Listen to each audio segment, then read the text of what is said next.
Coming up in today's podcast.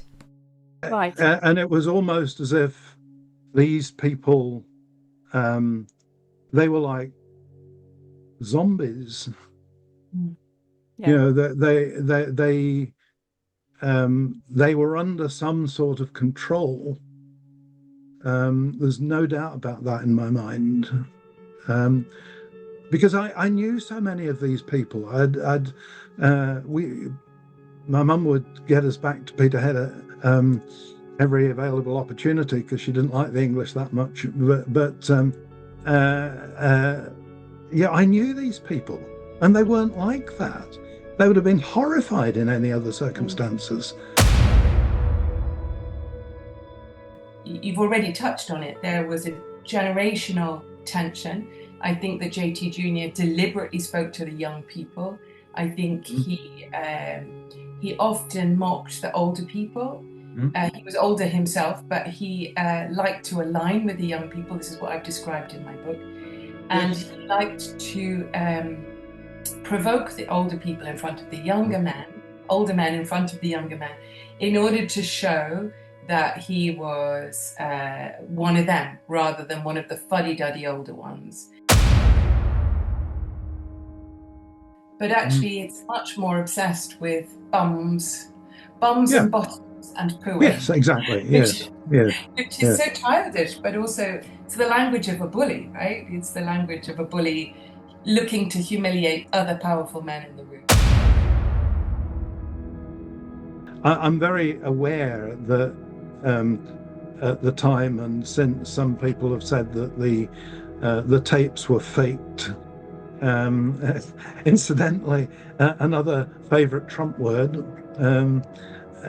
which is an interesting parallel. But there is just no conceivable way in which the tapes could have been faked. I mean, I knew, having been there, that they weren't faked. Of course I knew. Everybody who had been there knew that was exactly what had happened.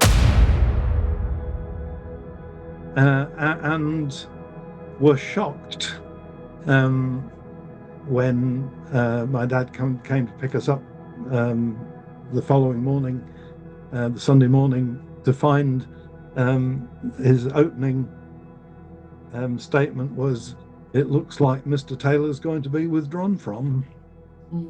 Wow. And that was said in the Sunday morning meeting, so nobody knew quite what had happened at that point. But that was that what your father said? It wasn't clear. Everybody knew that something had happened. Welcome to the Get a Life podcast. Explore survivor stories. Uncover the hidden truths. Join our ex-cult conversations. You matter, and so does your story. Hello, everybody, and welcome to the Get a Life podcast, Ex-Cult Conversations. I'm Jackie, and I'm an ex-member of the exclusive Brethren, who now call themselves the Plymouth Brethren Christian Church. I'm joined tonight by my friends Ross and Gilly, who are also ex-members of the Brethren. Hello, both Ross and Gilly. We have with us tonight two very special guests. First of all, we have Rebecca Stott. Rebecca is also an ex-member of the Brethren, having left as a child, and many of you will know Rebecca's excellent book called In the Days of Rain, A Daughter, a Father and a Cult, in which she writes about her childhood years and details of events, especially including Aberdeen, and the aftermath of that, written from her father's memoirs of his time in the Brethren and then what happened to the family afterwards. Hello and welcome, Rebecca. Hi, thank you for inviting me. Thank you for joining us, Rebecca. And secondly, we have our very special guest, Ian Arbon. Ian has significant memories of the Brethren, as he was actually present at the infamous Aberdeen meeting. And he can give us a very unique perspective on what he witnessed in that summer of 1970. Welcome, Ian. Thank you for joining us. Well, thank you. We'd like to start actually with you, Ian, if that's okay. And I'm going to go right back to the beginning. Tell us about where you came from in the Brethren, where you were based and so on. Yeah, fine. I would just say, if any of you have anything you'd like me to clarify as I speak, just do butt in. I don't mind that at all. Uh, yeah, I was born in Peterborough, in the east of England, in 1950, and I was actually fifth generation exclusive brethren on my father's side and fourth generation on my mother's side. And the meeting in Peterborough actually started in my great grandfather's house, Wow. on Westwood Street in Peterborough. If it doesn't exist anymore, but that's where it was. So in with the bricks, you could say, Mm. and had no great supposition growing up that I would ever be anything else, much as lots of what happened irked me even when I was young. The what was particularly different about my upbringing, I think, was that while my dad was from Peterborough and the Arbon family had been around that area actually since they're registered in the Domesday Book, so had been around a long time. But my mother, who probably had the greater influence on me growing up, was from Peterhead in the northeast of Scotland, and even in those days, brethren were doing long distance marriages, and you wouldn't believe how many times I've had to answer the question in the course of my life. So, how did your mother meet your father? I don't know. I wasn't there, but that's what brethren did. And so I was brought up really with two very different cultures. Because one of the things I want to get across in this talk is that the English brethren and the Scottish brethren are very different. And that's very important in understanding the dynamics of Aberdeen. And my both of my parents, despite being long-standing brethren, were at the looser end of the spectrum, and so my upbringing was not horrendous. I was allowed to do things that many of my contemporaries in the meeting in Peterborough were not allowed to. So I've always been thankful for that. But nevertheless, that didn't mean that the rules were not very much enforced as far as they felt was appropriate. I'm wondering if you could give us just a sense, because I'm quite curious here. Sort of, we know there was a big change amongst the Brethren late 50s, and you were obviously a child in the 50s. Yeah. Did you see that change? And you talk about your childhood being relatively free because your parents were reasonably liberal.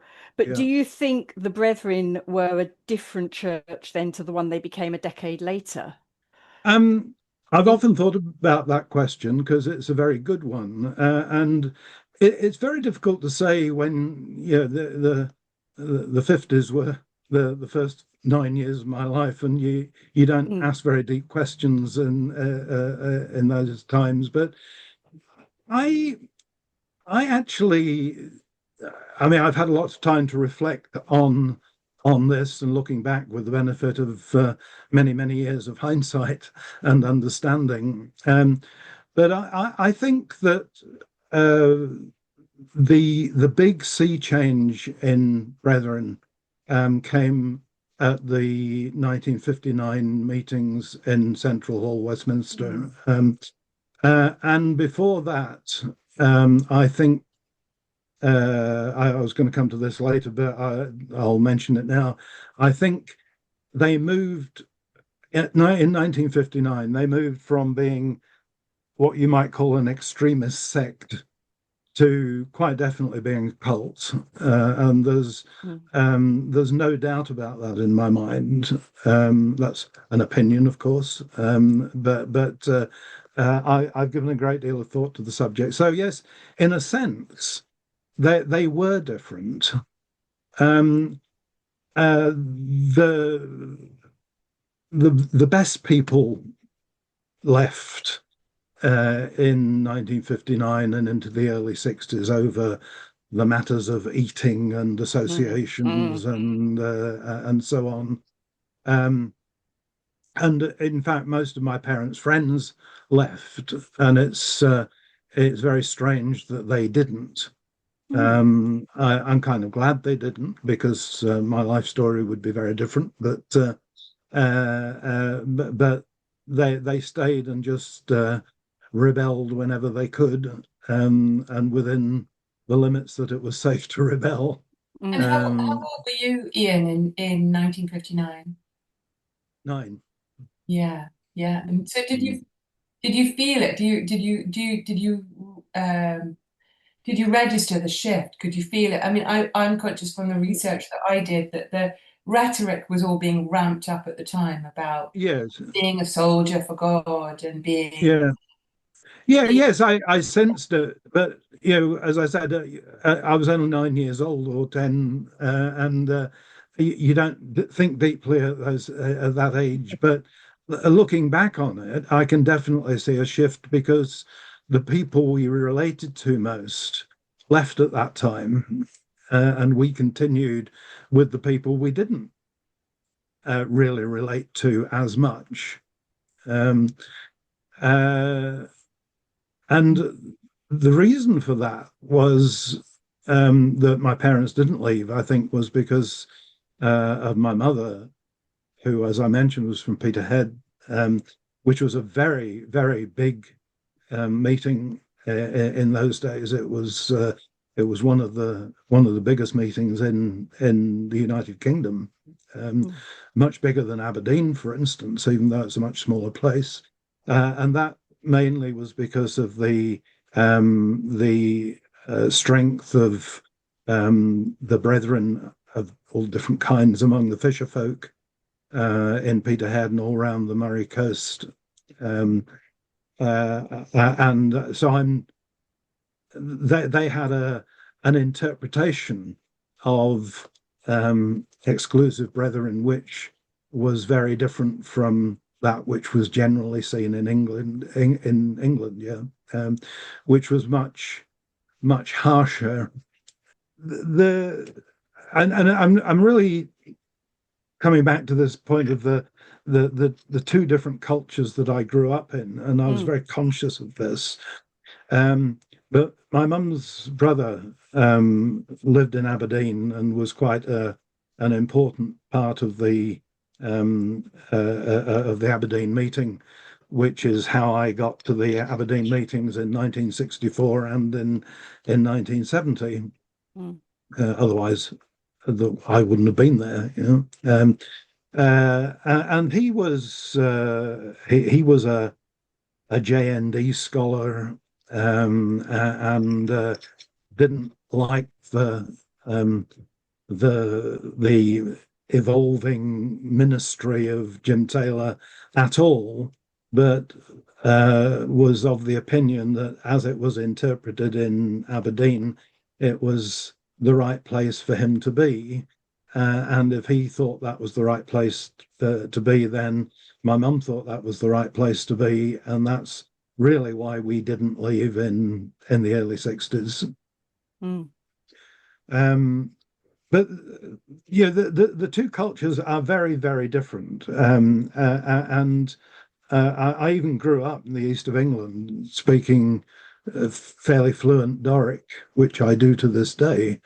And on the Scottish census forms, I can actually check the box which says that I speak Doric, which is not a language, but it's a very strong dialect, which you wouldn't understand one word in 10 of, I suspect. And that was an interesting experience, because none of my friends spoke it, but I suppose my brother and I felt that this was our own secret language that we could converse in, and still do a pretty good job of doing so today, actually.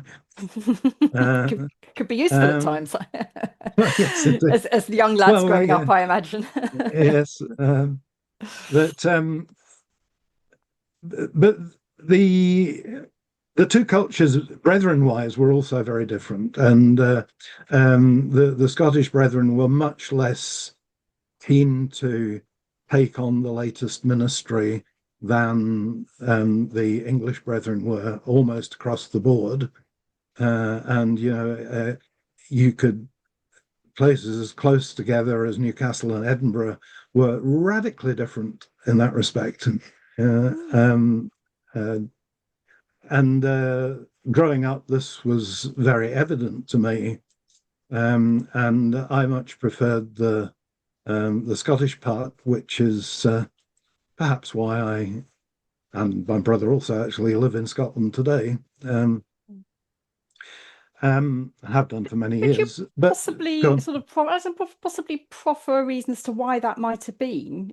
I mean, you obviously could see this marked difference between the sort of it would be speculative, I appreciate, but yeah, I think it goes back to one of the things I mentioned in my overview was that church history has a great deal big role to play in this. And if there was one thing, well, perhaps back up a bit and say because we were forbidden to read worldly books on Lord's Day, and we had to read something improving.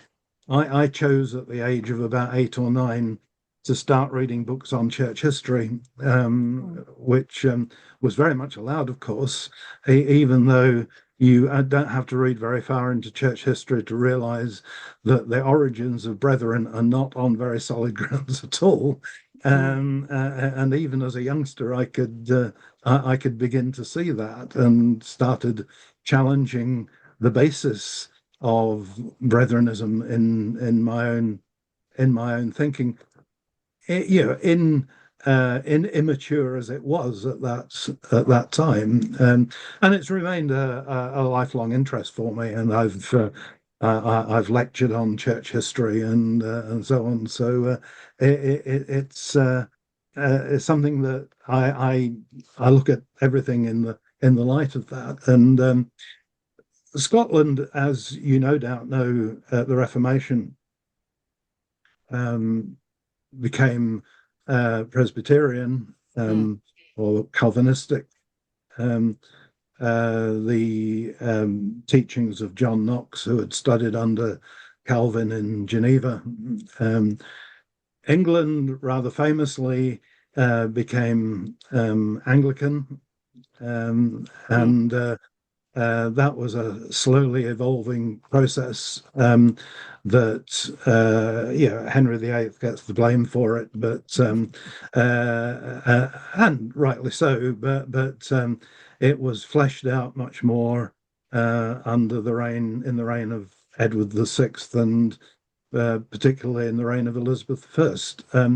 So by England, Scotland ended up with two very, very different not only denominations, but attitude of mind. And that colors the whole nation. Yeah.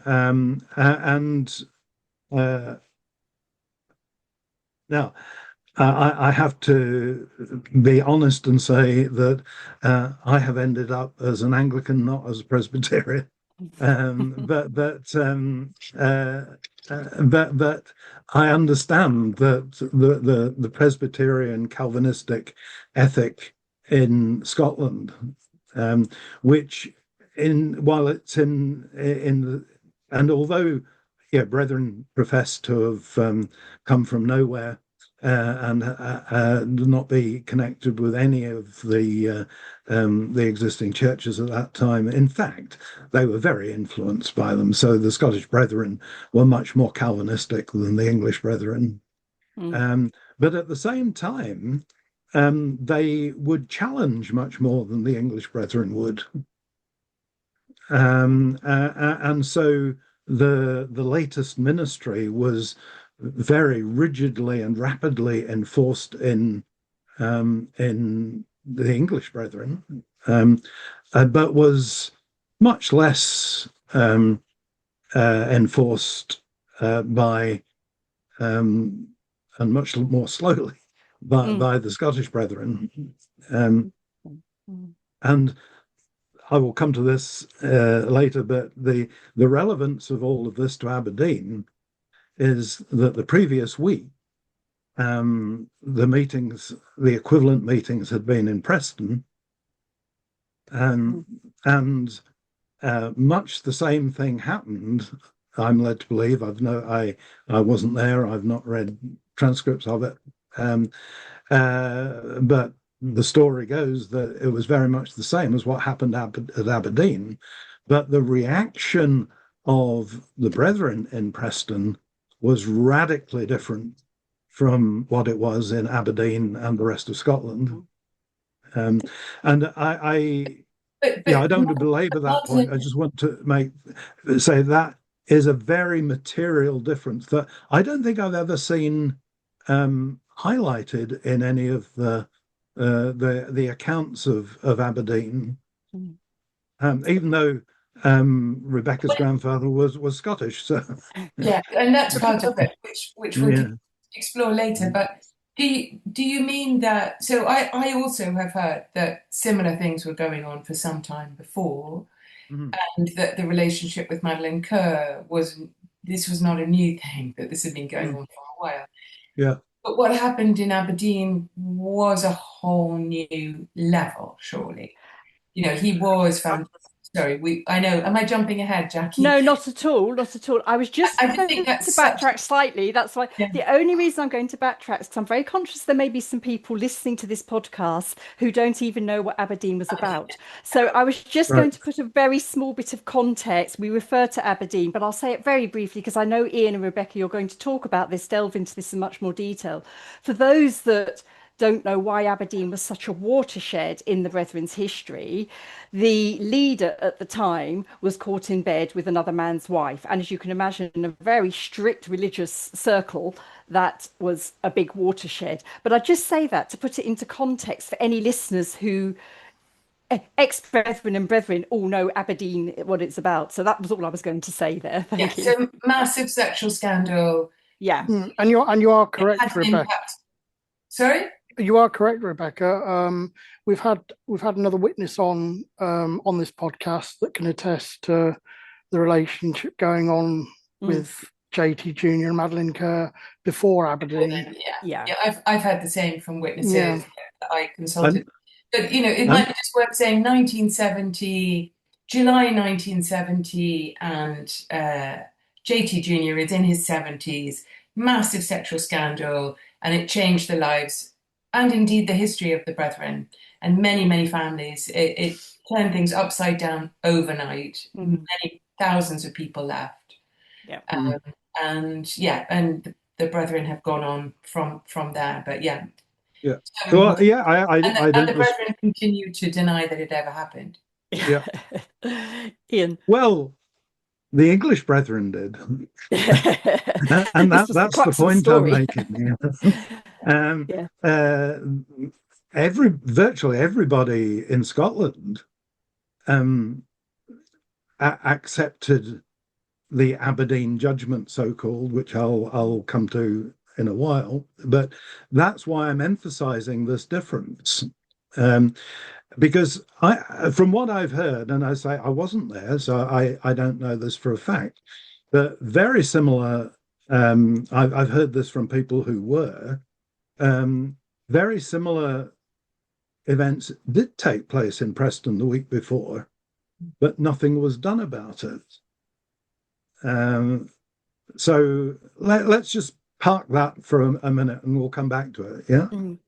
You mentioned, Ian, yes, definitely. You mentioned that you were actually at some of JT Junior's prior to the infamous Aberdeen in 1964.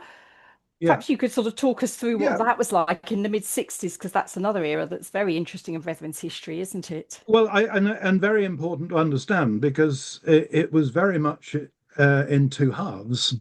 My teenage years happened to exactly overlap with the 1960s, and even in Brethren, you could not help but be influenced by the massive cultural, societal change that was going on in the 1960s. And it was a great decade to challenge authority and see how far you could push it. And as a teenager in the 1960s, the first half of the 1960s, I pretty much did my own thing and didn't get too involved in challenging the Brethren. But it was an era, the era of when separation was being very rigidly enforced. And this was in all possible areas. And there's not time to go into detail on that, but that came to an end. That era came to an end in 1965 with what is known as the commercial system. Yeah. And this was where, and we didn't know at the time, but everybody who wanted to knew later. This was when Jim Taylor was being dried out because of his alcoholism, and his son-in-law Bruce Hales and his brother John took over in his absence and introduced the commercial system, which was a forerunner of where the PBCC is today, I think.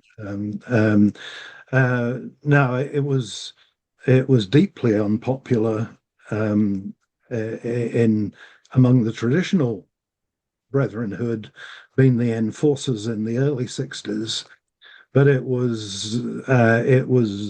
became very popular among the younger Brethren who decided that they were now the approved, and I don't know if that expression was used later, but certainly in the 1960s it was very common. The real enforcers were the approved, but that only lasted a year. Because Jim Taylor recovered and was immediately saw what was happening and took back control. So Ian, I wonder if I could just, because I've heard tales, I don't remember, of the commercial system in that year. And correct me if I'm wrong, because you were actually there, but just to give a taste of what it's like, say, to the younger generation in the Brethren who listen to these podcasts. I heard tales that you would literally, after the Bible reading, be selling goods to each other. Is that kind of how it actually worked practically, the commercial system? I mean, I don't know. Yeah, there was certainly examples of that going on. I wouldn't say it was general, but everybody had to do some job that would make money. I mean, ultimately for the Brethren, and this was exceedingly hard for the civil servants and the like, who were on fixed incomes, and lots of in the early 60s, lots of the leading Brethren were indeed civil servants, and some very senior civil servants like Alfred Gardner and Eric Burr, and others. So they became they were kind of sidelined in 1965, and the people who were more oriented towards the Hales approach, who were business people, tended to take over. Right. And even although at the end of 1965 the commercial system came to an end, or was terminated more exactly, yeah, and then a period of vindictiveness set in. But nevertheless, the people who were in charge in 1965 ended up as the people who were running the Exclusive Brethren, at least in England, and they were businessmen, people like Alan Price and Leslie Turner in Doncaster, for example. And for the rest of the 1960s, they were in charge, but the whole ethos changed, and we'd moved on from getting rid of people who were in associations and so forth, to through the commercial system, to a new era where we just started inventing or having new rules invented for us. And just to backtrack one little bit, because you mentioned it, in 1964, so just before commercial system happened, while Taylor was still in charge, he took meetings in Aberdeen, which were held in those days in the music hall in Aberdeen, quite big meetings. You needed big space to get the brethren from the surrounding area into. And what was significant at that meeting was that Jim Taylor decided to go public, and he actually walked out of the music hall and talked to the reporters who had gathered, because again, I need to backtrack a step. The press in the northeast of Scotland was very, very interested in the Brethren, because of it was such a close-knit community, and the press had a field day, and the Norman Adams who wrote the Goodbye Beloved Brethren was one of those pressmen. But the press had the nickname they had for Jim Taylor was the Archangel. I didn't know. and under him was the Angel, who was Stanley McCallum. And of course, Stanley McCallum was, although he was by that time living in Detroit, he was originally from Macduff on the Murray coast of Scotland. So he was a local boy. And the press just used to talk about, run articles all the time on the Angel and the Archangel. So here they were, actually not having to second guess, but actually talking to the Archangel. And he did, although I heard one man in the meeting saying, said Jim Taylor, "You're tight," which in Scottish vernacular means you're drunk. Okay. And his response to that was, "I'm not tight, I'm loose," which is strange, but there you go. There's no doubt, even at that stage, he was under the influence of alcohol, but and this is relevant to something I'm going to say later, is that he came over incredibly well talking to the press, and it was as if it was going to be a whole sea change in the relationship between the exclusive brethren and the media. But of course, he went on from there to get alcohol poisoning or whatever it was, and had to be dried out the following year. That was quite a significant event in my life, because I was there and I actually stood out on Golden Square in Aberdeen, and not far away from where he was talking to the press. You know? Just thinking about him as a man, what kind of presence did he have when you're actually there, either in a meeting with him, this is obviously in the mid-60s, or as you say, you're standing outside watching him speak to the press, and you were mid-teens. What kind of impression did that leave on you? Did he have quite a charismatic presence, or? No is the short answer to that. Okay, no.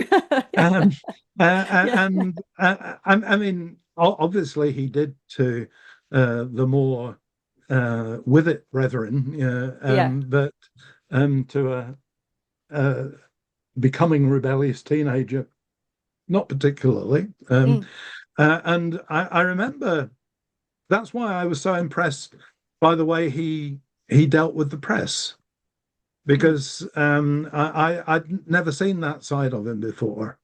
I mean, I'd been to numerous meetings in my life that he had taken, but I always found him incredibly boring. But then I wasn't suffering from the latest edicts. I could leave that to my parents. So it's just an interesting vignette of that earlier Aberdeen meeting, which I don't think I've ever heard referred to in the stuff that's been written about it. There is a fairly infamous photograph of him in the press, I think you can get if you Google it, of him with a hat on outside a meeting room. Would that be at that time, the mid-60s? It could have been, yes, it could have been then. There was they were certainly snapping away, taking pictures of him. Yeah.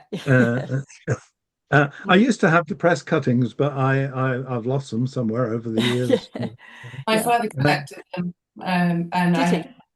so I have scrapbooks full of the press cover of him from 64 onwards. And it wasn't just Scotland, it was here as well. It was just massive press interest in the Brethren. From 64 onwards, and evidence of him, as you described, clearly playing to the cameras, enjoying it. Yes. And that's the thing I want to get across, because although he was clearly and manifestly under the influence of drink, he was very much in control. And enjoyed the attention, seemed to be enjoying very it. Much so. Yes. For a while, until it rebounded on him. Yes, exactly so. Yeah. And then the second half of the 60s was really once he had reasserted his authority, was to introduce crazy rule after crazy rule, which many people ignored, but you weren't ultimately the approved would make sure you obeyed, and or you'd be out. And looking back on it, I mean, as a teenager, I just decided what I would do and wouldn't do. But adults couldn't. They had to comply or they were out. And lots of people have talked about how awful these rules were, but I've never been convinced that the purpose of them was rules as such, but was to see just how far he could push people with his edicts, and they would willingly obey. Do you think it was almost like it's you sort of, the picture you're painting is almost like a man, obviously we don't know this, but is sort of laughing behind the brethren's backs, because he's saying, I'm saying jump and you're all saying how high, And Precisely. at what point would the brethren say, hang on, that's ridiculous, I'm not doing that? And that's the impression you got was happening in that late 60s, the run up to the Aberdeen. Yes, and growing up in England, the brethren didn't reach that point of saying stop. In Scotland, they did. Right. And Yes. that's the difference I'm trying to make. Anyway, the other relevant thing for me personally is that one of the edicts, my father and my grandfather before him had a quite a large retail hardware store in Peterborough, and I was destined from childhood to take over the business from my dad. And so I had to leave school at the earliest opportunity when I was 16. And it was already clear by then that none of us were ever going to get to go to university. So that was just something you accepted, I think, if you wanted to stay in the meeting. And at age 16, I wasn't at all ready to leave, much as I objected. And so I went to work with my dad for a year, and it was obvious during that year that it wasn't ever really going to work. As much as I liked my dad, we had totally different outlooks on how business, how to run a modern business, because he just did it the way his father had done, you know. And so, but a remarkable thing happened, and this is what I wanted to mention, that the edict came in that no one could work on a Saturday in the Brethren because it was the Sabbath. Now, in a large retail store, my dad could have closed any other day of the week and it had very little impact on his business. Close on Saturday, the business was non-viable, you know, and so he knew I wasn't happy in the business, and he said, "Look, the way things are now, you are never going to. This business is never going to support two families. Never mind if my brother came into the business as well, you know."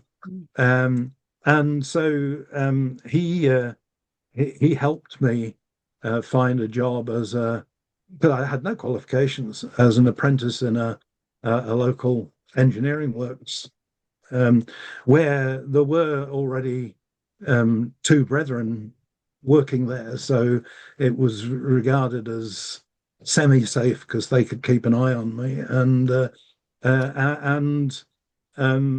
my career, which has been fairly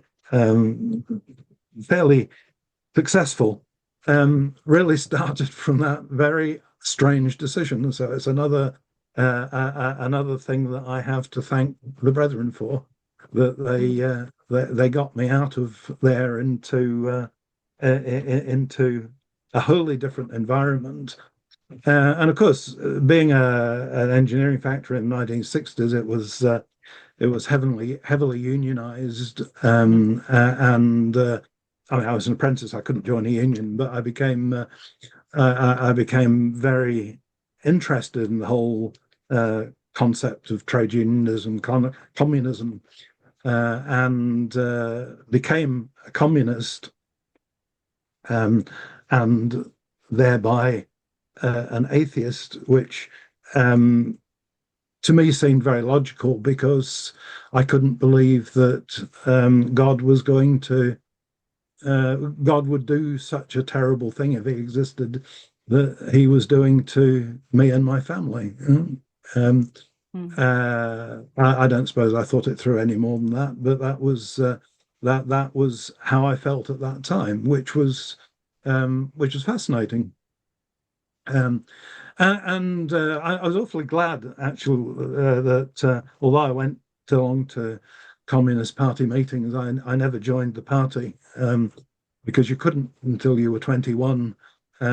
Because had I joined the Communist Party, I could have said goodbye to my future career in the United States. So that again was providential, to say the least. And anyway, so it was. Although I continued in Brethren doing all the things I had to do, but not believing any of it, looking for a way out, but not being able to afford to do it, as many of the people on your podcasts and so on have found. It's a terribly difficult thing to do, to leave on your own, and I have every sympathy with those who've had to do that. I don't even know if I could have ever brought myself to do it, but as it turned out, I didn't have to. Anyway, the Brethren tolerated me. And Peterborough was regarded as one of the looser localities.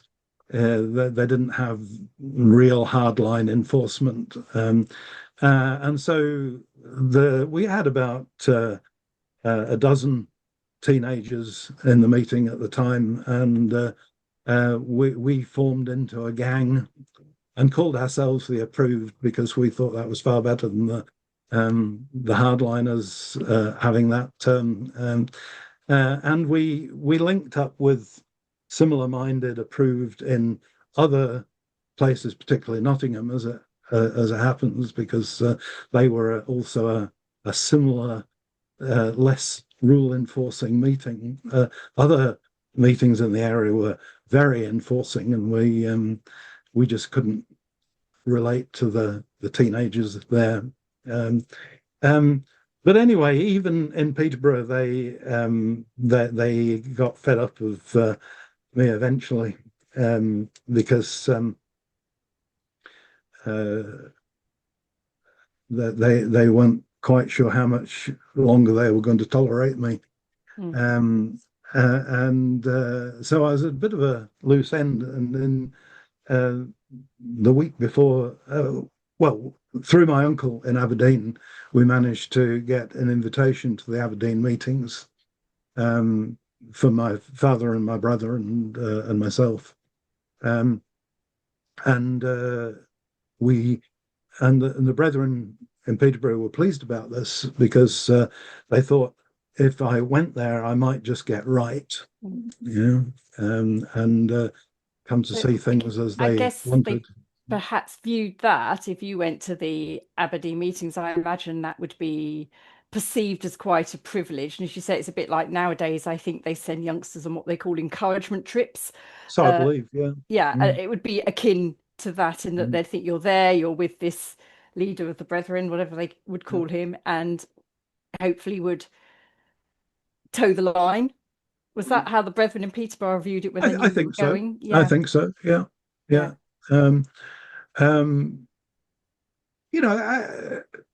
I think, to give them credit, they genuinely thought they were helping me. I don't create the picture that there was hostility between us. In fact, Ross's grandfather used to call me the leader of the young people in Peterborough. So that was John Eames. Yeah.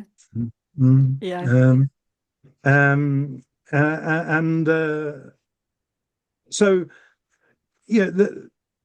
we were quite a friendly group in Peterborough.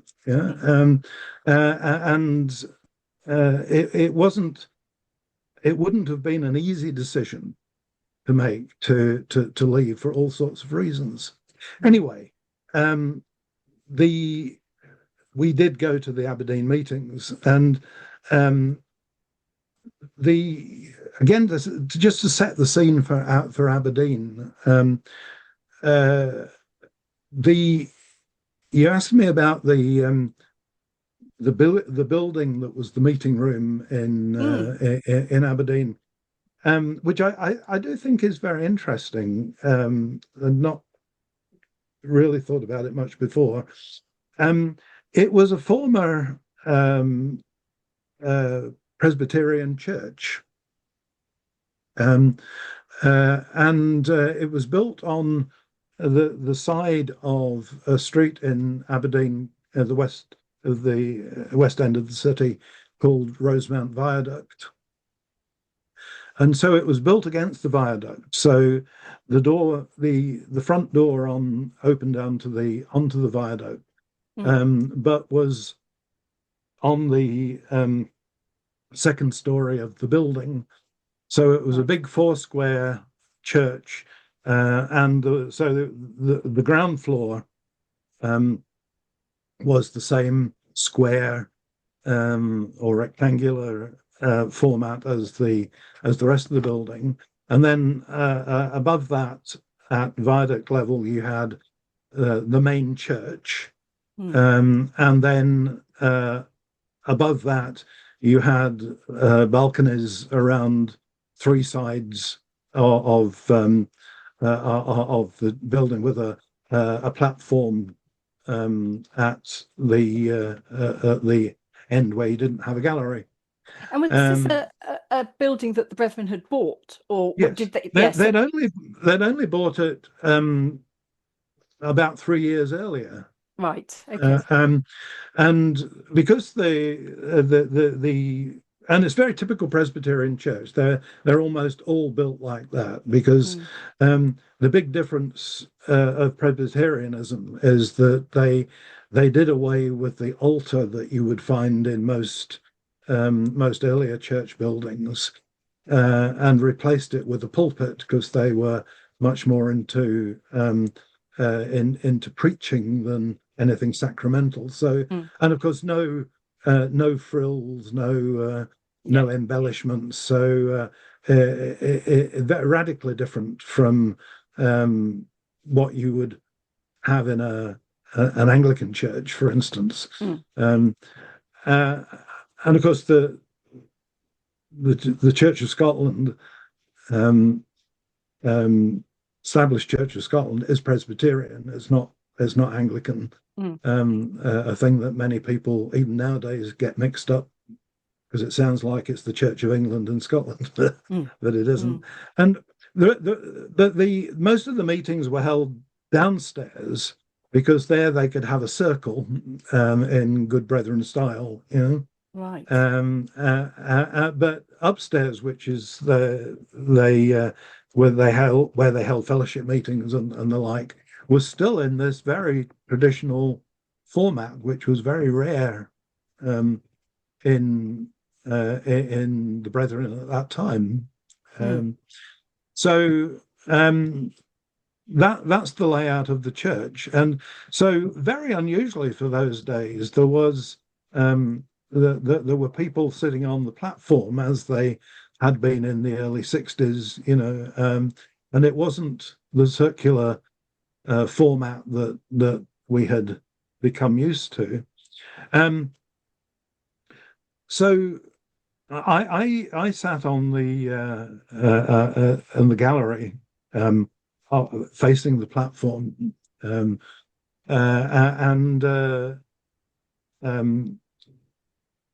so I had an excellent view of everything that was going on. And it started out, from the start, we knew it was going to be very, very different. And interesting. So yeah, Ian, it was. You were sort of saying no. You're sort of saying you're painting a picture how you were sitting high up on the gallery, and then you had a very good view of the platform, where presumably Big Jim was seated with sort of the important people. And I'm assuming in those days as well, the men would sit in the front and the women would sit behind. That was then in that era as it is now. Yes, very much so. There weren't, a lot of women weren't there. No comment. They weren't quite important enough to be at Yeah. these meetings. Not there weren't any women there, but it was a very male audience. My mum didn't get to go to the meeting, even though she was staying there. Okay. For You can hear example. that in the transcript, actually, can't you? Yes. I've heard the transcript, and the laughter it sounds almost exclusively male. Yes, and it wasn't exclusive, but it was predominant, unless the women didn't laugh, probably had more sense.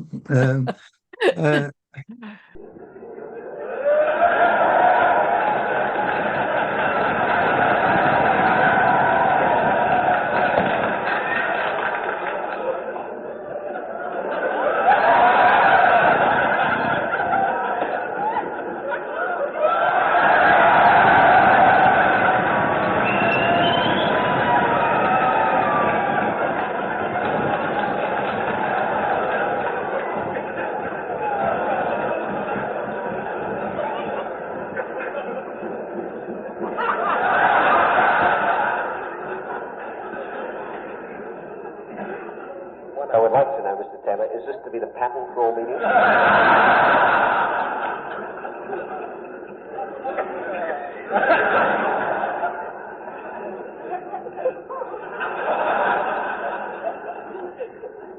Look at that son of a bitch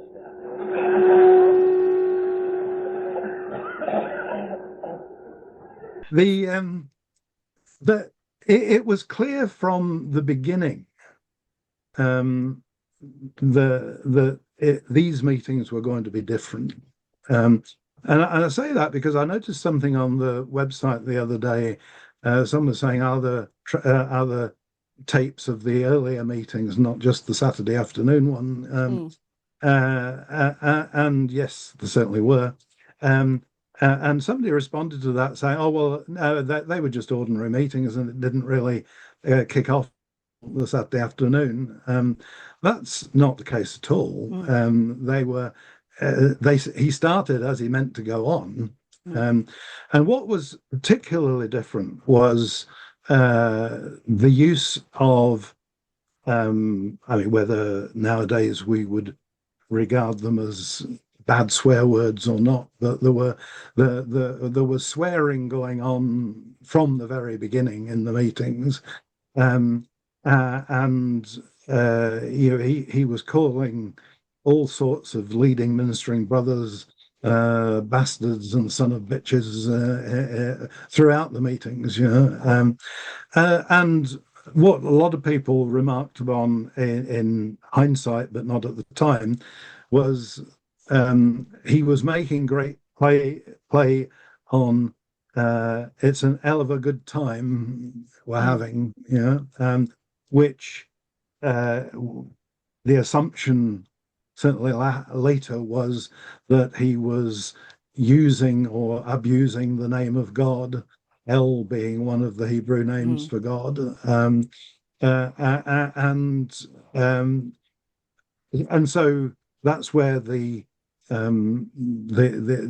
accusation of blasphemy comes into it, because most of his swearing wasn't technically blasphemy, but it was still a radical departure.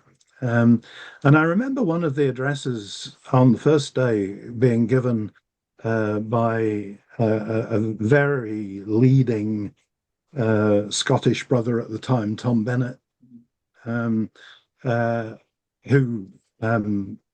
my wife, who's from Edinburgh, knew extremely well. And he was an ex-coal miner, a rough diamond sort of guy. And he said, these are the greatest meetings we've ever had, because in addition to everything else, I can swear again now, which is just one of those things that's stuck in my mind. Wow. So again, just to explain to perhaps people who are listening that don't, am I right in thinking these would have been called the traditional 3-day meetings? So they went 3-day over, meetings, yeah. Friday, Saturday, and Friday, Saturday, Sunday, and Sunday was the the official 3 format. days. And then Yeah. did they have sort of readings and preachings through the day? How many meetings would there have been? Can you remember the Yeah, formats? but by that time it was a bit of there was a much less distinct format. Okay. And if Jim Taylor decided somebody was going to give an address, they gave an address Okay. there and then, Yeah. regardless of what type of meeting it was. Yeah. Yeah. And yeah, I found all of this quite obnoxious because here I was leading my double life, and I did plenty of swearing in my non-pebe life, and here all of a sudden it's okay. The man of God is doing it, and I found that quite bizarre, and so the meetings proceeded in similar vein. I found them more and more difficult to tolerate, and but everybody else seemed to. I don't know why, because I've said the Scottish Brethren, who were by far the dominant part of the company, were very Calvinistic, and blasphemy and swearing was horrendous, as was drinking alcohol on the platform. Yeah. And I've often thought about that since. So why were they not rebelling against that?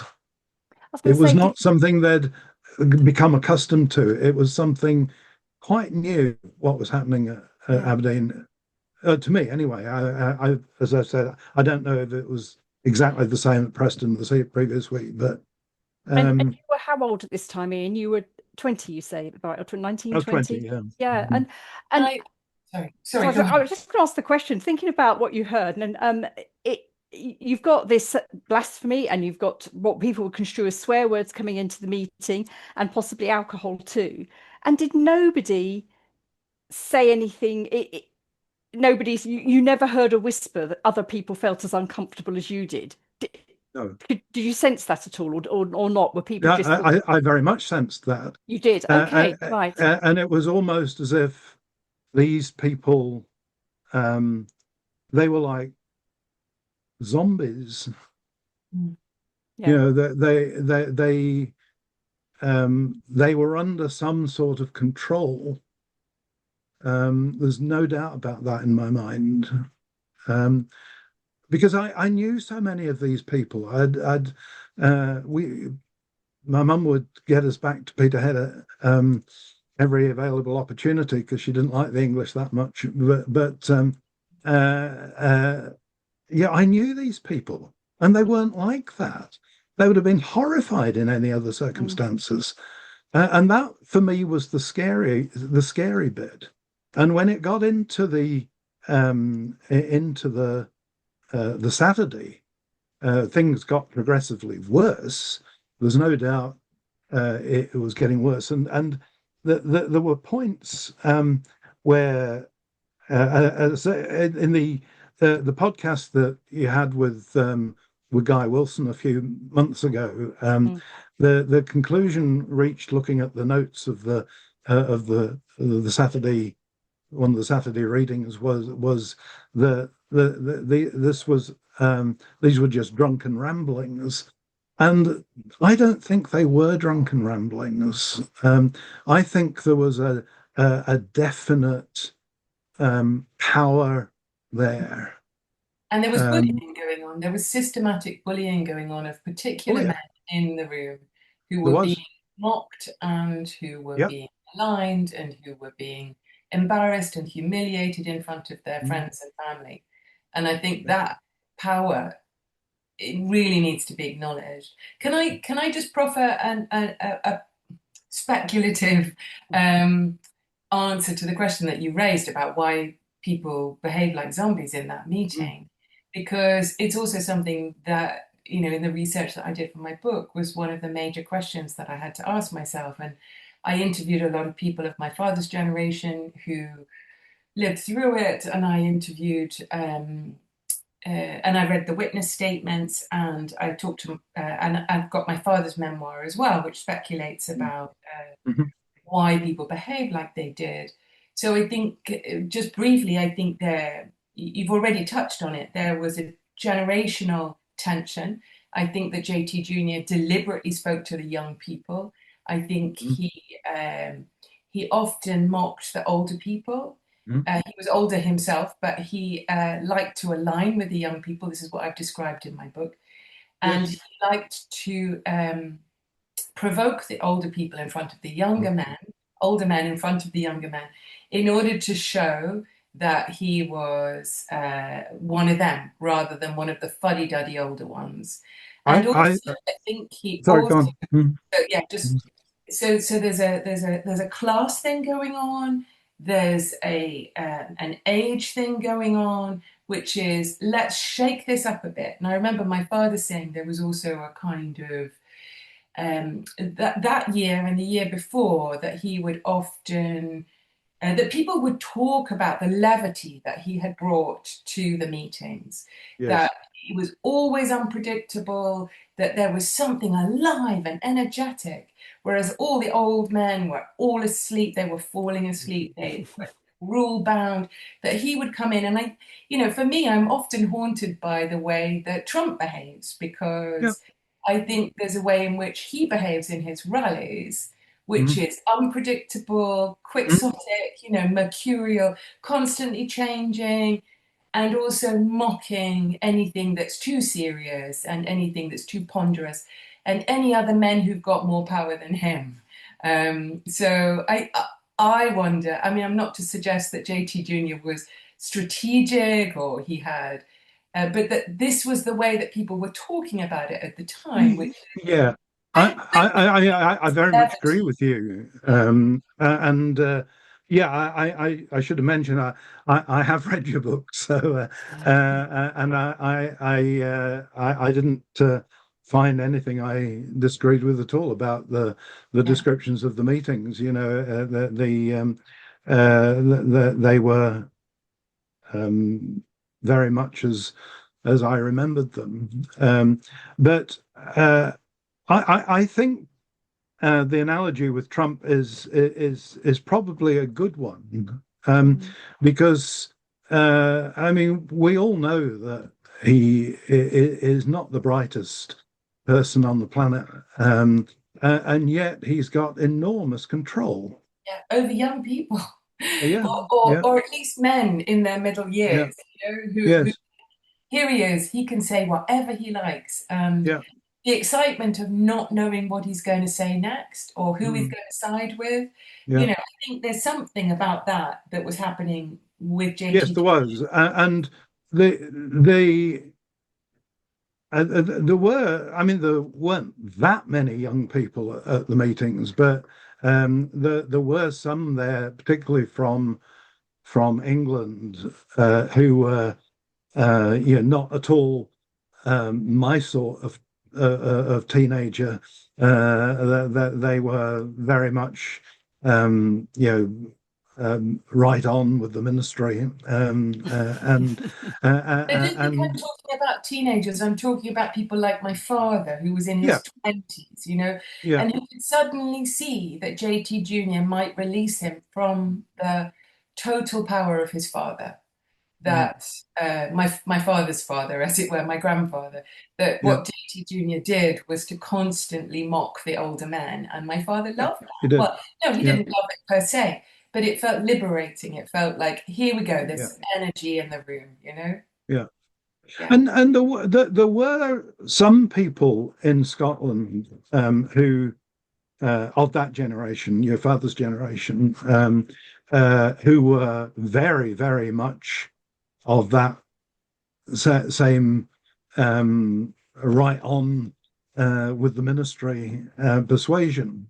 Whereas the older people who had been, even the one who had been hardliners in the early 60s, were now not the approved, and you're right, he did ridicule them, but the thing that struck me throughout, and I think why I think I was different was that I didn't believe any of this stuff, because I was on my way out anyway. But even I was sickened by what he was doing. I remember one particular episode which comes over very clearly in the tapes, where he orders Eric Burr, a senior civil servant in London, he'll say, Burr, stand up. Yeah. And he did. Burr, sit down. And he did. Stand up, sit down, stand up, sit down. You here. What's your name? Son of a bitch. John Gaskin. Get up. You look like nothing. Sit down. You never had it like this before. Eric, wait. You wait, Eric. Well, get up and perform. Eric, get up. Get up, Eric. Get up. Eric, get up.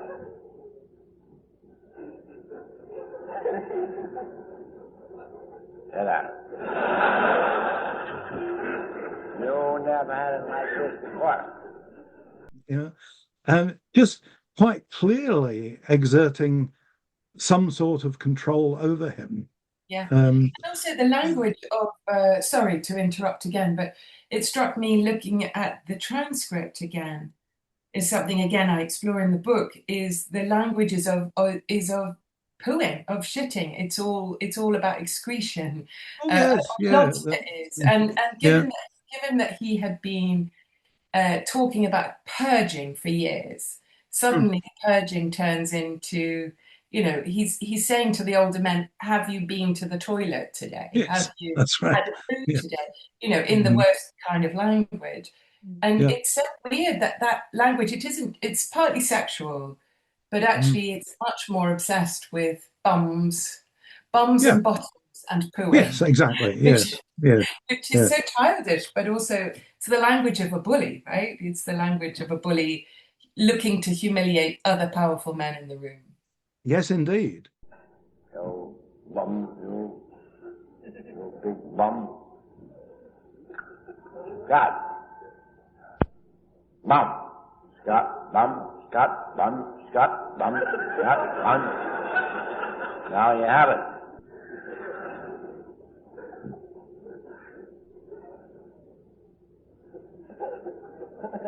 Is everything all right with your bowels?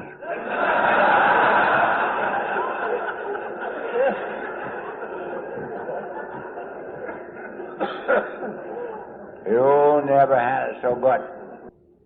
Get the hell out of here. Hell, I said. Hell out of here.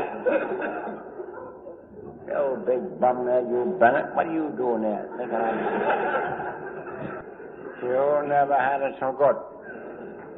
I don't think you will ever had it so good either. You big bum here. Come give me your hand so I can help some. We have to get some scriptures in between some damn food. Beg your pardon? You hear that, you big bum plumber from Dusseldorf? You hear that? We have to get some scriptures in here because we have some. There's all the old bum going to sleep. He couldn't. But it is the sort of language which should have incredibly irritated the Calvinistic older Scottish brethren, but it didn't. Well, maybe it did, but they couldn't show it. Well, they couldn't show it because of this control. And the next bit I'll come to, you may not believe, but it's part of my story. So I'm saying, in the Saturday afternoon, I decided that I had had as much of this as I was going to take, and I went to uh, get up out of my seat and go to wherever, out, get some fresh air. Yeah. And I found I couldn't. I was 20 years old. I worked out. I was pretty strong, and I couldn't stand up. Yeah. And it scared the living daylights out of me. Was that a physical, or was that a sort of mental? I think it was. It certainly manifested itself physically, yes. Yeah. But I don't. There was nothing wrong with me. No. At the end of the meeting, I could stand up all right, but not at that point. Yeah. And that goes with the laughter. I mean, you listen to the transcript. The laughter goes on for such a long time in between the jokes. And it feels like a kind of collective hysteria is happening in the room. Exactly so. Everyone. So it doesn't surprise me. I'm very moved by what you just said about not being able I am too, just feeling stuck to your seat, but it's not physically stuck, but you couldn't physically move because the couldn't whole move. atmosphere was so it entrapped you somehow. That's what I would describe as the experience that changed my life, actually, because I was never the same again after that experience.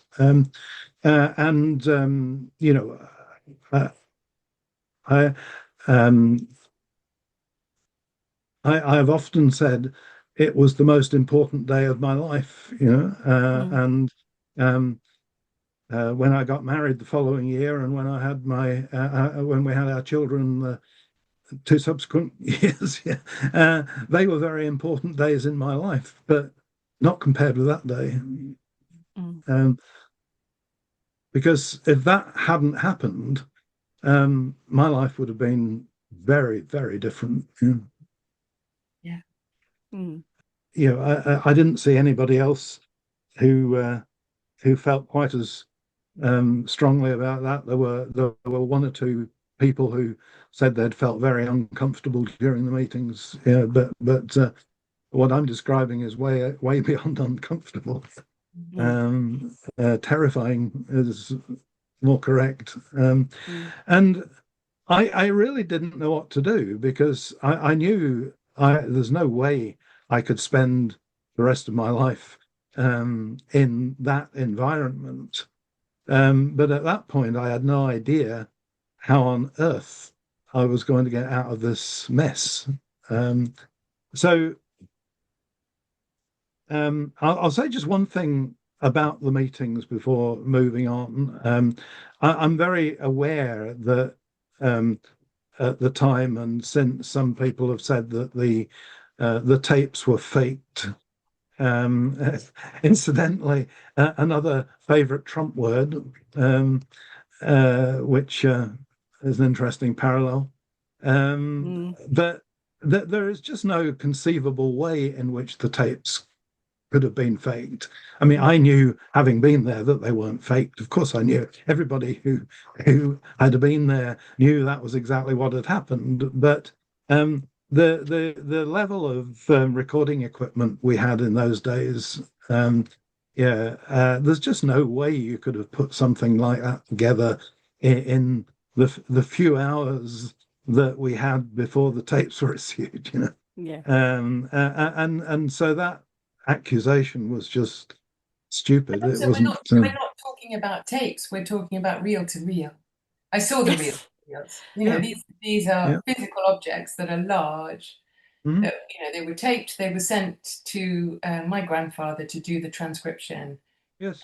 You couldn't fake. How would you get that number of people together and you couldn't? Yeah, it's just a ludicrous accusation. Yeah. and so we all then went away, and the young approved went off for a party, and as we did, and were shocked when my dad came to pick us up the following morning, the Sunday morning, to find his opening statement was, "It looks like Mr. Taylor's going to be withdrawn from." Wow. And that was said in the Sunday morning meeting, so nobody knew quite what had happened at that point. But was that what your father it wasn't said? clear. Everybody knew that something had happened. Right. But if you weren't at the house, Yeah. then you couldn't know. No. And all I'll say about the house, because I wasn't there, so I don't know. But I knew every one of the witnesses, some of them quite well. And there has never been any doubt in my mind that they were doing anything other than telling the truth. Yeah. You can make a case for it being an ambush. I think it was, to an extent, in the fact that I know James Alec Gardner knew what had been going on at Preston. I can't remember if he was there or not, but he knew what had been going on there, and I know he was known to have said, "That's not going to happen here." Right. And so he took precautions by getting the Kerrs to stay a long way away and to avoid. And Mr. Jim was staying with James Alec Gardner, is that right? James Alec Gardner, yeah, he was the leader in Aberdeen. Yeah. And of course, Taylor overruled him and said the Kerrs had to come and stay there. So, and so they,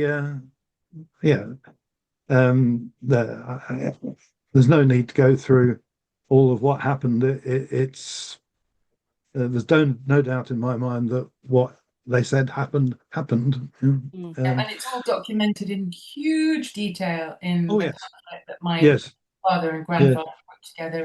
And the other thing is that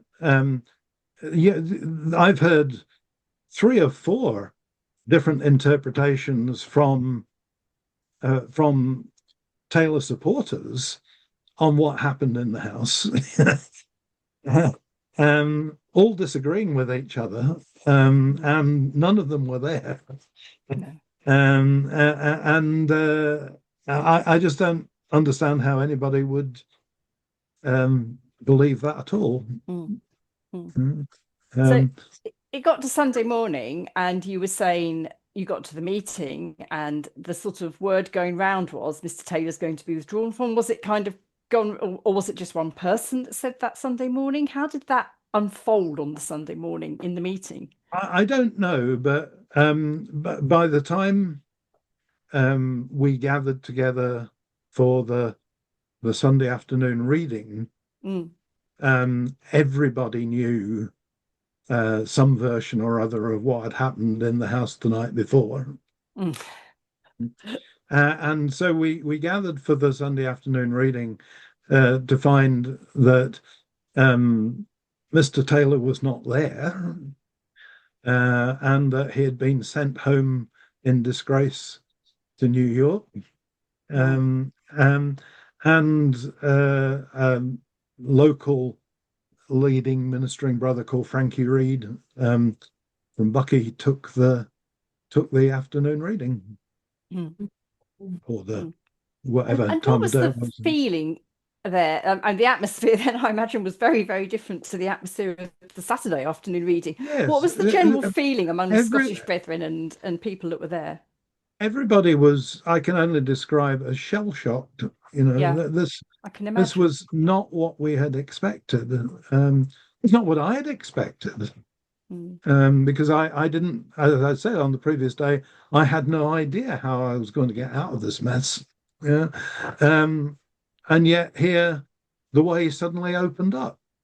But I said this to Jackie before, but I don't recall anybody there who thought anything other than that Mr. Taylor would be withdrawn from, and we would continue as we were without him. And no doubt somebody would have to take over as the universal lead. But there was no thought in anybody's mind that people around the world who weren't there, would start to say that what happened there didn't happen. Yeah, and that just wasn't in anybody's thinking.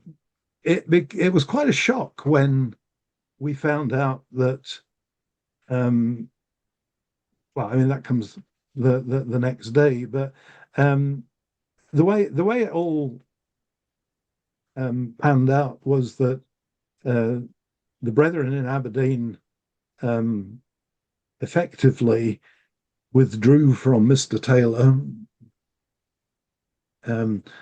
assuming that would be ratified in New York, and the nearest meetings agreed with that decision because they had this wonderful theory from Deuteronomy about the city nearest to the slain man. And both of the closest meetings, which were Peterhead and Lawrence Kirk, ratified the Aberdeen judgment. And in those places, there were a couple of people in Aberdeen decided they would side with Big Jim. A handful in Peterhead out of a meeting of 500 people, perhaps one in Lawrence Kirk, and this was replicated all over Scotland. In Edinburgh, which was also quite a big meeting, where one of the witnesses was there, only Tom Bennett and one other person decided to stay with Jim Taylor out of that whole meeting.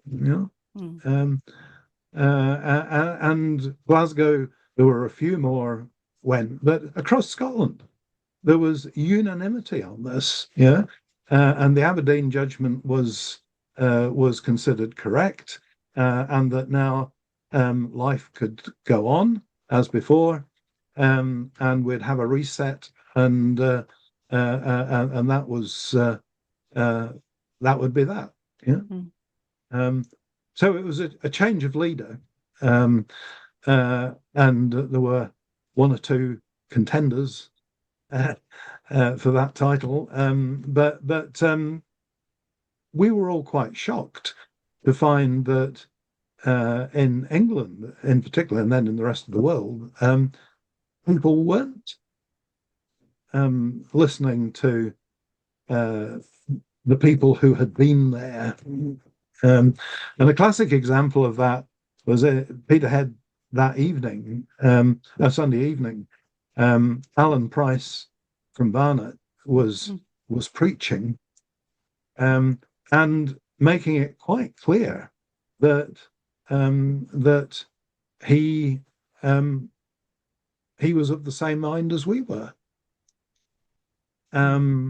Flew back home, was met by his sons, and all of a sudden decided it was all a hoax, and there was no truth in it. So, and that's the bit I find fascinating, that you've got a whole meeting that's saying this is wrong and something's happened here and this person needs to be withdrawn from.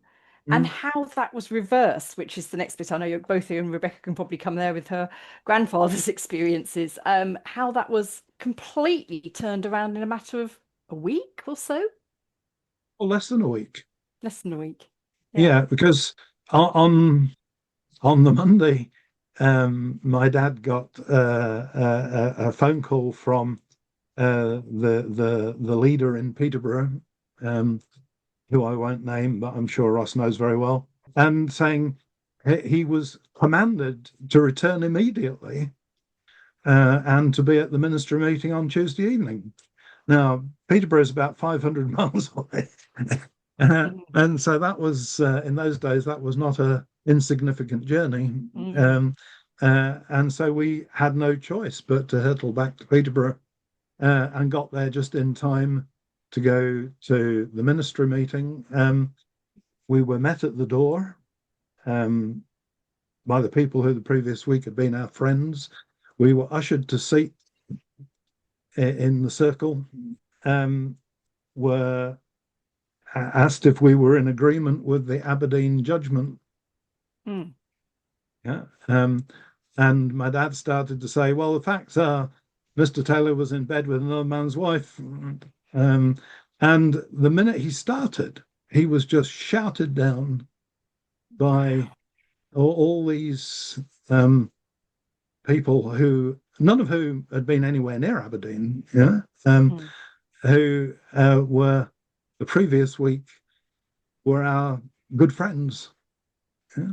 And we were never allowed to state whether we were in agreement with the Aberdeen judgment or not, because we were screamed at. It was and immediately escorted to the door and ejected. So we weren't even technically withdrawn from. We were just literally kicked out. And because we were in a bit of a dilemma there, because we'd spent our lives with these people, and we couldn't understand what we had done other than be in the wrong place, that would occasion such venom, because it was really venom, and we were a bit shell-shocked ourselves by that time, and so waited a few minutes before we decided what we were going to do, because we thought we were out on a limb on our own, and that we would have nobody to fellowship with anywhere other than in Scotland. And to our amazement, people started trooping out, following us. In the end, about 70 people. Wow! All walked out behind us. Wow! It ended up being by far the biggest the biggest post Aberdeen meeting in the east of England, because everywhere else just followed. That's not true. 250 people walked out in Brighton. Yeah, but Brighton's not in the east of England. Oh, is he? Okay, east of England. Yeah. So there were big exoduses in some. Oh, there were in other places, but I'm saying specifically in the east of England. There were dribs and drabs of people, but we were on our own. We had we did fine, at first, until we all started falling out again, but in Two Brethren style. But that was the end as far as I was concerned, and the beginning of my new life. So obviously that was the end for you of your Brethren life, and very traumatic. But then the rumblings of what happened, I mean, again, I'm talking from what I've read, went on after that, didn't they? And I think wasn't this where your grandfather was involved, Rebecca? Wasn't there a sort of massive, I wonder if we used the word cover up, but it wasn't a cover up. It was more, everybody had to declare that they were with Mr. Jim, and there was a kind of holding in of people after that. Yeah, so in my case, so it's so interesting listening to Ian, Yeah. because very similar. My grandfather was very important in the south of England. He was also one of the trustees of the Stowe Hill Bible Trust, which was pushing Brethren ministries. So he was in charge of taking the recordings of the meetings and transferring them, getting people to transcribe them. There were women who would transcribe these tapes. So my grandfather was very important. My grandfather was also Scottish, from near Edinburgh. And so many of his friends were people like James Alec Gardner and others. So he was one of the first people in the south of England to get the call from James Alec Gardner on the morning after the meeting, when everything was going crazy. So he got I remember all of this so clearly. I was only 6 at the time, but I remember the phone calls backwards and forwards between my grandfather and my father. So first of all, my grandfather received the call from James Alec Gardner, with detailing exactly what had happened in Aberdeen, in the meeting, and the tape was on its way, etc. And also what had happened with Madeleine Kerr. So this was in loads of detail. He then went straight to my father and recounted the whole thing. The two of them decided, there was no question for the two of them, that they believed what had happened, because they believed James Alec Gardner. So I think both my father and grandfather, who hadn't been there, of course, were in huge shock at thinking through the consequences of what was about to happen. That, like you, Ian, and your family, the assumption was that JT Jr. was going to be withdrawn from because this terrible thing had happened. Yeah. And not there's going to be another account, or there'll be a refutation of what happened, because the story was so detailed. So when it became clear from further conversations between my father and my grandfather, and my father, of course, in his 20s, that there were people locally who were going to oppose this version of events, they decided that they were going to go to the meeting and make sure that everyone knew exactly what they knew. They were going to go to the Brighton meeting. Hundreds of people would gather. And my father and grandfather were going to stand up and they were going to tell the story of what happened. When they got to the meeting, they were shouted down. So very similar. Similar to your father, Ian. Yeah. A particular hardliner in the area, John Railton, had decided that they'd already got to him, right? So, Jill, you know the John Railton story. You were smiling, yes? Yeah. So John Railton stood up and he shouted down my father when he tried to give the account. He shouted down my grandfather when he tried to follow up with what he knew. And suddenly my father and grandfather realized that they were the only people in the room with the full story, and that they weren't going to be able to share it.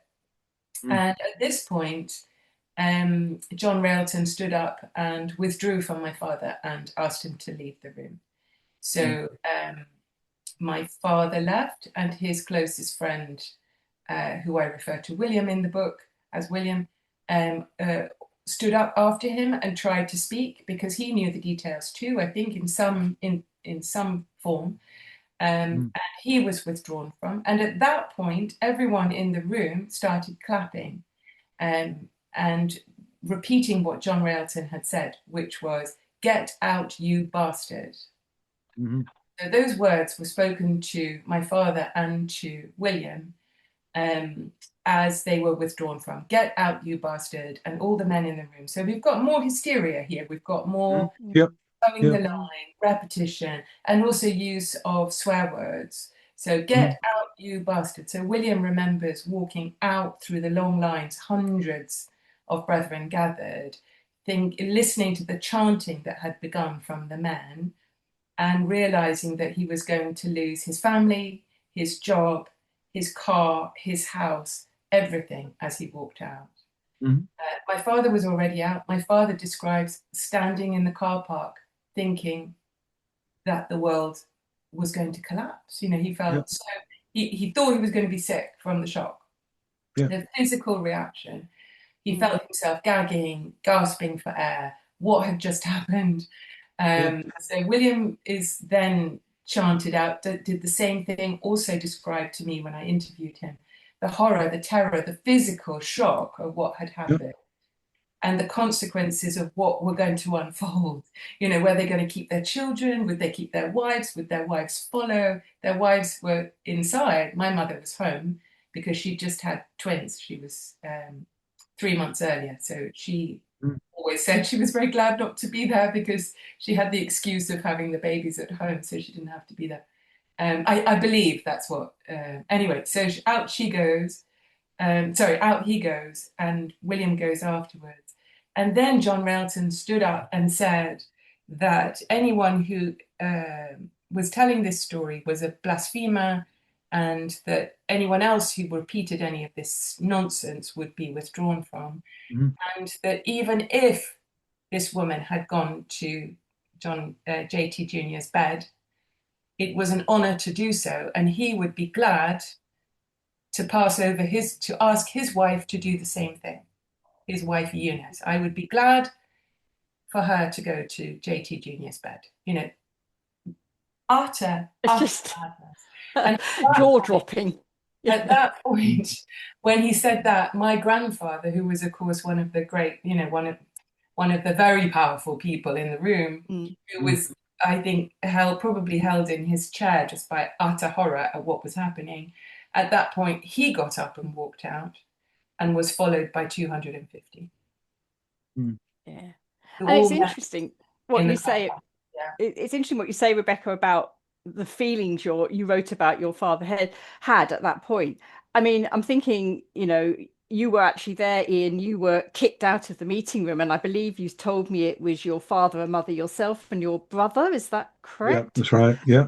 Did Mhm. you have those same feelings of like gut wrenching? Oh my goodness, what has just happened? I Yeah, mean, it was it's, not at all it's not at yeah, all what we had expected. We didn't know what to expect, but it was not that. yeah, Yeah, yeah, it was summary execution. Really, there was no interest in hearing our story. yeah, And what I found remarkable at the time was that so many of the people who were our good friends the week before were yeah, happy to believe a fiction that had been invented by people who weren't there than they were to hear our factual account of what happened. yes, They were not remotely interested in that. They had decided, and from that point on, I've realised that the whole exclusive brethren thing is built on a lie, and that's why over the following years I worked my way through all the various divisions and splits and finally left and moved on to pastures new.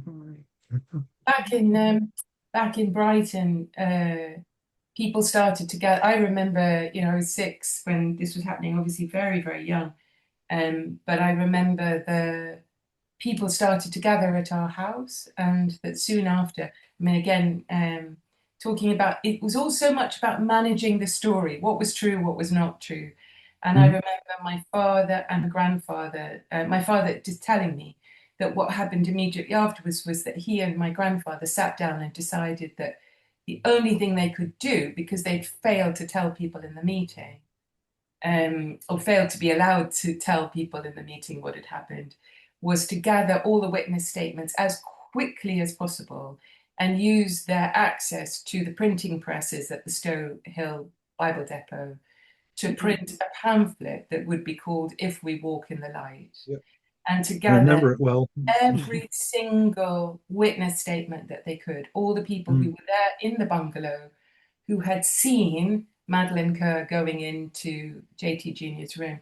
the people who had seen her without her clothes on, who had seen the clothes on the floor, who had seen him claim that she was washing his feet with her hair, all of that nonsense, all gather it all together, and any letters of denial from JT Jr. So they just gathered everything. I read it again today, and I was struck just by how comprehensive it is, and the detail of Alan Kerr walking his wife through that bungalow and delivering her to the door of JT Jr. in her nightie, night after night. And the attempt of James Alec Gardner to keep her from going to the room and and I think there was some glass broken as well at one point. I remember reading that. Yes. Yeah, as I recall, they barricaded it, and the Kerrs broke down the barricades. Yeah. So that was extraordinary what was going on. But also before the Kerrs arrived, JT Jr. was insisting that the women, the wives of the men who were gathered there to host him, sit on his lap so he could grope their breasts in front of their husbands. And he was telling the husbands to look away or not letting them leave the room. So all of this is documented. So he was doing that for a best part of 2 hours before the Kerrs arrived on that first night. So, this was monstrous and awful for the women. Apparently, one of the women who was groped that night, made to sit on JT Jr.'s lap, there's a description in one of the witness accounts of her being almost hysterical during the night because she'd gone through this experience.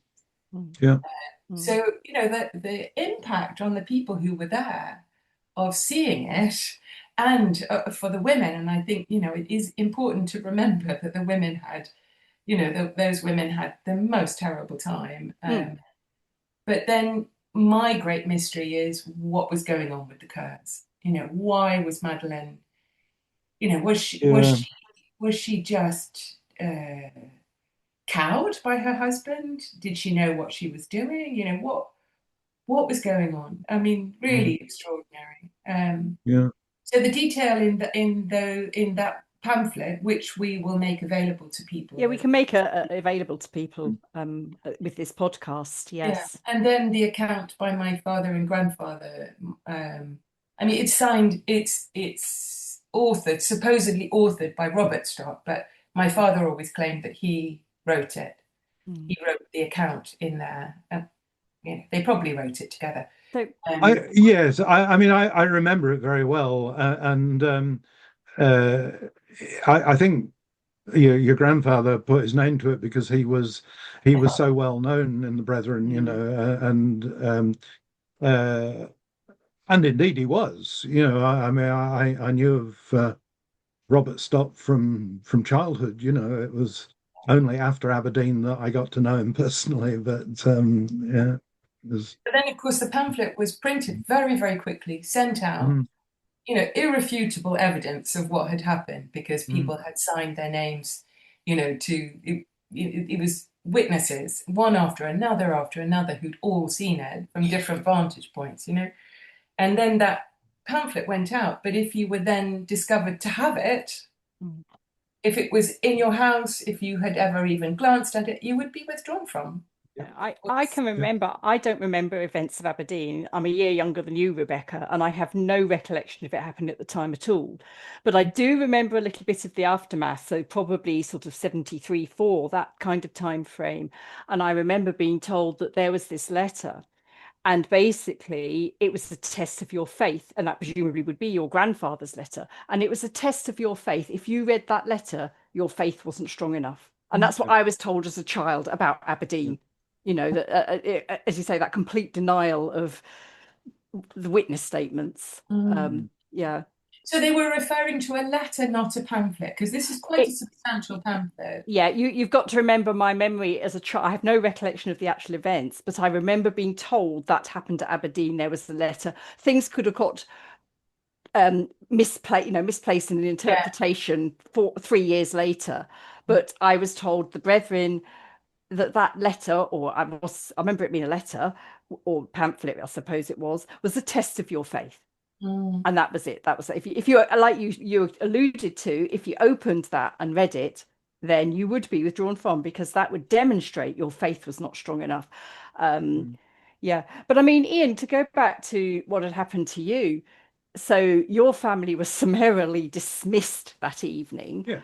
How aware then, I mean, you must have been reeling with shock, I imagine, as a family, but how aware were you then of what went on in the Brethren after you left? Because you say that you had sort of 70 or so Brethren that followed you, and presumably for a while you carried on with the Brethren faith, as you knew it. Oh, we did for years, yes. Yes, because there's a sort of community there, and it wasn't an immediate thing, but I mean, there's not time this evening to go into the whole almost another story. The splits that happened of the post Aberdeen splits, and we went through every one of them. And with did your parents stay in, Ian, or did they go out? No, they were summarily executed as well. So yes. and that was good for us. I mean, it's great. But then to have these 70 other people, which perhaps 4 or 5 eventually went back to the Taylor Brethren, but most of them we stuck together for some years. My girlfriend at the time from Edinburgh was we were in constant touch about what was happening, because the situation in England was so radically different from Scotland. We were married in Edinburgh in October 1971, and then the Renton division happened in Edinburgh in February 1972. And so my parents went one way and her parents went the other way. So that was a pretty traumatic experience as well, But I say there's not time to go into all of that this evening, but it was an immense learning experience. And we were just at the right age where we could benefit from it, and we've gone on from there. And I'm not belittling the next 5 years at all, because it was very much a formative experience for us, and sorting out in our own minds what we how we thought, how we wanted to live, what we wanted to do, and have had an absolutely fantastic life. We've lived in the Netherlands and Germany and the United States, and both England and Scotland. So we've had a rich cultural experience. I've run some large companies. I've become a visiting professor at 3 Russell Group universities, which is not bad going for somebody that wasn't allowed to go to university. And left school at 16. So yeah, it's been a great life, which is why I can't get quite as enthusiastic about trying to rescue people from the PBCC as more recent leavers are, and I fully understand their position. It's just our lives have been very different, but very I don't, in a funny way, I don't actually regret spending the 20 years of my life in Exclusive Brethren, because you did learn some useful things like discipline, and I don't mean discipline being imposed upon you, just living a disciplined life, there are a number of things that I could talk about, but we've probably talked enough. But it's all, we now see it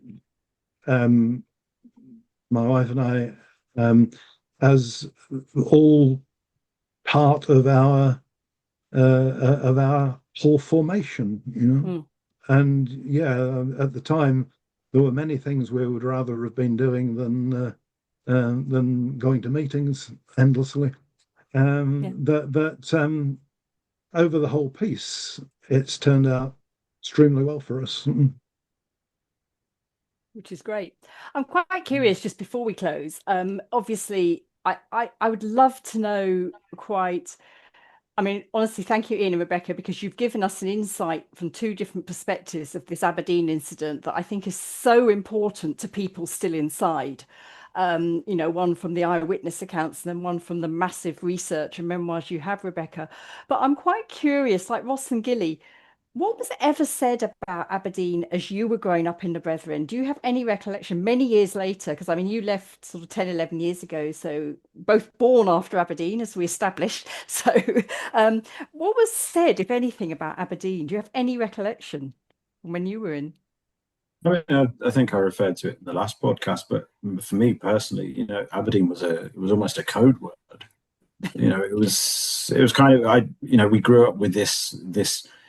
You know, we joke about it, but I didn't even realize it when I was a kid. I didn't realize it was actually a place in Scotland until because I just heard this word bandied around so much in meetings as to what, you know, about Aberdeen. But you know, I can remember asking my parents, "What is this Aberdeen?" And then they sort of spoke about it. But again, it was very guarded and very careful about what was, you know, what they said about the incidents of what was happened, and you know, it was all very much, you know, the people had made up these things, and it just made me think while Ian and Rebecca were talking. You know, if anybody is ever in any doubt as to the PBCC being a cult, you know, you've literally got eyewitnesses who saw everything. And yet the consensus is, no, we won't believe them. We'll believe, we'll believe someone that is just touting their own views because we believe this man is pure. Yeah. But you've got eyewitnesses who saw a completely different story, but you prefer to believe the ones who didn't see anything. Yeah. I mean, if anything is a proof that is a cult, I mean, it's right there, isn't it? Absolutely. Well, do you remember anything being said? Yeah, definitely. Do you remember anything being said as you were growing up about Aberdeen? Was it on the sort of radar? Yeah, it was very much so, because obviously my parents were older when they had us boys, so they could remember it quite vividly. And they were in Peterborough, of course. They were in Peterborough, yeah. And so same as Ian, yeah. Yeah, so Ian's dad's name was Absolute Mud, putting it quite bluntly. Which is awful. I'm ashamed the way my parents spoke about him, really, because they didn't speak about him in a good light at all, because obviously to them he'd led 70 people out of fellowship. Exactly. Yeah. So yeah, that's one recollection I have. But yeah, it was spoken about quite a lot, in, you know, I do remember being spoken about. Yeah. Well, all that remains to be said is, Ian and Rebecca, thank you so much, because Ian, I think to have the actual I was there, and to try and give us a sense of what the atmosphere was like and what the feeling was from the Brethren there, that, you know, this man was going to be withdrawn from, and so on. And then Rebecca, to have your memoirs so beautifully documented. I know you've written about it in your book. I just think it's really important that if people inside are watching this, they've got some understanding of that particular incident in history, and then the impact it had, and how it rumbled on. And we're really grateful to you for your time this evening. Thank you. Yeah, thank you. Thank you. Thank you. How can you support Get a Life podcast? You can donate internationally via PayPal at www.paypal.me/getalifepodcast.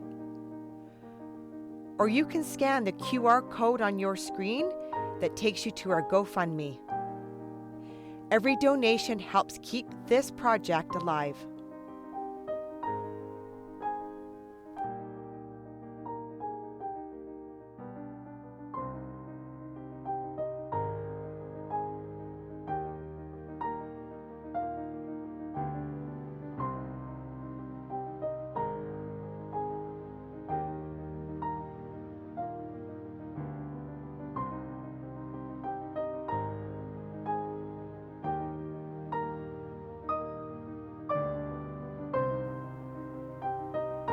If you are in a high-demand religious group and need help, please go to oliveleaf.network. To share your story or be a guest on the show, email info.getalife@proton.me. You can find all our Get a Life merchandise on our website at www.getalife.net. Please remember to like this video, subscribe to Get a Life, and comment.